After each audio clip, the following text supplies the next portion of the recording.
Keputusan Hamzah untuk memimpin Parti Keluarga Malaysia yang masih belum berdaftar dengan ROS menunjukkan Hamzah adalah pemimpin yang gilakan kuasa. Jika tidak, sudah tentu beliau akan sertai PAS kerana kita semua tahu sebelum ini kem Hamzah kelihatan lebih PAS dari ahli PAS. Ia juga telah disahkan sendiri oleh Wan Faisal.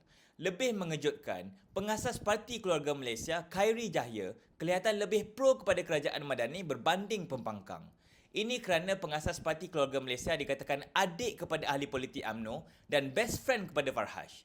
Dan semua tahu Farhash merupakan orang kuat kepada Anwar. Terdapat juga dakwaan bahawa Khairi Jahya merupakan middleman yang menghubungkan Hamzah dan Anwar. Selain itu, Khairi juga dikatakan funder kepada Hamzah kerana pernah ditahan SPRM dalam kes yang melibatkan bekas supol kepada Hamzah. Kes ini sedang dibicarakan di mahkamah. Persoalannya, adakah Hamzah sedang dikawal oleh Anwar? Tetapi untuk membutakan mata rakyat dan pihak pembangkang, kem Hamzah agresif memainkan naratif bahawa Tan Sri Muhyiddin yang dikawal oleh Anwar.